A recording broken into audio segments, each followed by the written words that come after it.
Hello everyone, good morning সবাইকে। Welcome back to my channel পুরম ব্লগে অনেক অনেক ভালোবাসা। বন্ধুরা কেমন আছো তোমরা? আশা করি ভালো আছো, আমিও ভালো আছি। আর দেখো, কালকে ঠিক না, ভোরের দিকে আমাদের এখানটায় একটু বৃষ্টি হয়েছে। আর দেখো ওই যে রেলিংগুলো আছে একটু ভিজে ভিজে গেছে। আর এদিকে পাশের ছাদটাও দেখো ভিজে রয়েছে। তো অল্পই বৃষ্টি হয়েছিল। আর চলে গেলাম আমি প্রতিদিন সকালের মতন যা যা বাসি কাজ আছে আমি সেগুলো সেরে নিলাম। প্রথমেই আমি দোয়ারটাকে জল দিয়ে আমি ধুয়ে নিলাম। আর বন্ধুরা, আমার ভিডিও কি কোথা থেকে দেখছো প্লিজ একটা লাইক কমেন্ট, আর চ্যানেলটাকে যারা যারা এখনও পর্যন্ত সাবস্ক্রাইব করোনি তো বলবো বন্ধুরা সাবস্ক্রাইব করে পাশে থেকো, আর আমিও তোমাদের পাশে থাকবো। তো পুরো ভিডিওটা সম্পূর্ণ দেখার জন্য তোমাদের কাছে অনুরোধ রইল। এখানেই দেখো আমাদের একটা ফুল গাছ আছে পাশেই। তো এটা হচ্ছে নয়নতারা ফুল, আর এটা যেহেতু সাদা কালার, দেখো পুরো সাদা কালারই হয়। আরেকটা ছিল কেমন বেগুনি বেগুনি টাইপসের, ওটাও ছিল।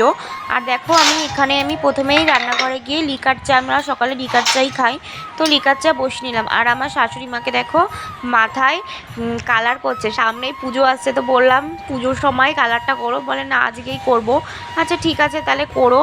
তার আমাকে বলছিল একটু হেল্প করে দিতে, তো আমিও একটু হেল্প করে দিলাম। তো যেহেতু সামনেটা উনি দিচ্ছিল আর পিছনের দিকটা আমি করে দিলাম, তো উনি করতে পারছিল না যেহেতু, তাই জন্য আমিও একটা ব্রাশ নিয়ে একটু ওনাকে হেল্প করছিলাম। তো দেখো এখানে আমি ভাত বসিয়ে দিয়েছি, যেহেতু আমার বরের প্রতিদিনের মতো আজও অফিস আছে। তো এখানে আমি তেলাপিয়া মাছ করা রেখেছি, আর আছে কয়েকটা চিংড়ি মাছ। তো তেলাপিয়া মাছটাকে আমি দেখি কি করা যায়। তো আমি সবজি কাটতে একটু পরে বসে পড়বো। আর এখানে চিংড়ি মাছটাও দেখি কি রান্না করা যায়। চিংড়ি মাছটা দিয়ে ভাতটা তো বসিয়ে দিলাম প্রথমে, তো দেখা যাক। এখানে নিয়ে নিয়েছি আমি কয়েকটা গাঁটি কচু আর টমেটো। আর এখানে দেখো ঝিঙে রয়েছে, আর ওখানে আছে বেগুন। তো বেগুনটা আমি 2 পিস ভাজা করবো আমার শাশুড়ি মার জন্য, আর আমার বর যেহেতু বেগুন খায় না। আর এখানে ঝিঙেটা দিয়ে আমি চিংড়ি মাছটা দেখালাম, চিংড়ি মাছটা দিয়ে ভাজা করব। আর এই গাঁটি কচু আর টমেটো দিয়ে তেলাপিয়া মাছের ঝোল করব। তো চলো বন্ধুরা দেখতে থাকো। আর এখানে দেখো আমি সবজি কাটতে বসে পড়লাম।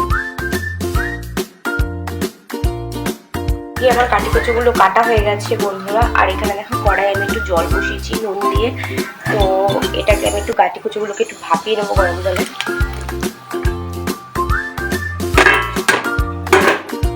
ঝিঙে রেঁধে দিয়েছি, ঝিঙের মধ্যে ধুয়ে নুন মাখিয়ে রেখে দিয়েছি।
আর এখন আমি আমার বরকে ভাত দিয়ে দেবো, তো ওর খাবারটা আমি এখন রেডি করে দিলাম। তো দেখো আমি এখানে ভাত করেছি, ঝিঙে ভাজা করে দিচ্ছি, আর একটা পাঁপড়ও ভাজা করেছি, আর আছে ডাল, আর আছে মাছের ঝোল।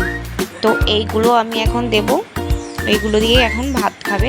আজকে আমি যেহেতু একবারে রান্না করে ফেলেছি, তো পাপাকে ফোনটা দিয়ে আসো, পাপার ফোনটা দাঁড়াও।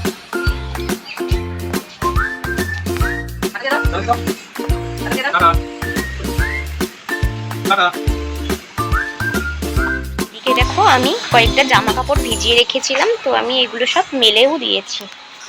তো ভালো রোদটাও উঠেছিল, তো সকালবেলা একটু বৃষ্টি হয়েছিল ঠিকই, তো বেলার দিকে একটু রোদ উঠেছিল, তো সকালবেলা আমি দেখি এগুলো ছিল, তো আমি কেচে ফেললাম।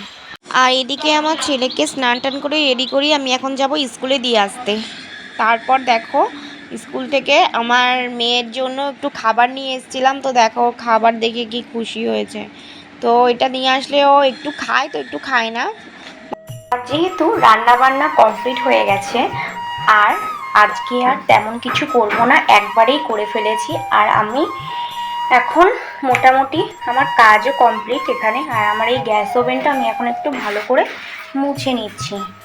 তো যেহেতু আর কিছু রান্না হবে না, তো এগুলো আমি এখানে ধুয়ে রেখে দিয়েছি, আর আমি এখানটা ভালো করে পরিষ্কার করে নিচ্ছি। তো আমার গ্যাস ওভেনটাও ভালো করে মোছা হয়ে গেছে বন্ধুরা, আর আমি রান্নাঘরটাও ভালো করে মুছে নিয়েছি। তো চলো যাবো আমার মাম্মামকে স্নান করাতে। তো দেখো রান্নাঘরে ও একটা চেয়ার নিয়ে এসছে, তো এখানে এসে একটু বদমাশি করবে, এগুলোকে ধরবে। তো চলো মাম্মা, চান করবো আমরা, চলো স্নান করতে যাবো, চলো নামো। হয় চলে আসলাম একটু ঘরে। তো আমি এই বিছনাটা একটু ঝাড় দিয়ে নিলাম। আর দেখো এই বক্সটার মধ্যে, জানলার বক্সটার মধ্যে এতটাই ধুলো পড়েছে, যেহেতু আমাদের রাস্তার সামনে বাড়ি, প্রতিদিনই ধুলো পড়ে।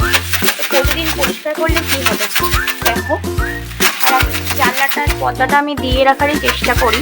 তো আজকে একটু মেঘলা মেঘলা হয়ে এসছে এখন আবার, তাই জন্য আমি দিলাম না, যেহেতু একটু পরে আমি জানলাটা বন্ধ করে দেবো।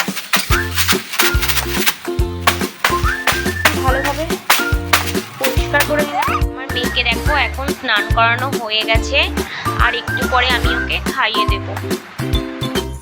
এখন চলে আসলাম ঘরে। তো আমি একটু, আমার যেহেতু সমস্ত কাজ হয়েও গেছে করা, আর আমি এখন একটুখানি রেস্ট নেব। আর আজকে আমার একটা পার্সেল আসার কথা ছিল, তো কখন আসবে জানি না, প্রায় 12টার কাছাকাছি বাজতে চললো। তো ফোনের মধ্যে মেসেজে এসেছিলো একটা ডেলিভারি আছে, তো দেখা যাক কখন আসে। পার্সেলটা যখন আসবে তো আমি পরের দিন তোমাদেরকে নেক্সট ভিডিওতে দেখিয়ে দেবো কী পার্সেল এসছে। আর বন্ধুরা একটু পরে যাব, এখন তো একটু রেস্ট নেব, রেস্ট নিয়ে আর যাব ছেলেকে তো স্কুলে দিয়ে আসলাম, তো আবার 2টোর দিকে যাব ছেলেকে নিয়ে আসতে। তো আজকের ভিডিও আমি এখানেই স্টপ করলাম, দেখা হবে নেক্সট ভিডিওতে। ততক্ষণ তোমরা সুস্থ থেকো, ভালো থেকো। আর যারা যারা আমার চ্যানেলটাকে এখনও পর্যন্ত সাবস্ক্রাইব করোনি বন্ধুরা, তো প্লিজ বলবো আমার চ্যানেলটাকে সাবস্ক্রাইব করে সবাই পাশে থেকো। তো চলো বন্ধুরা, টাটা।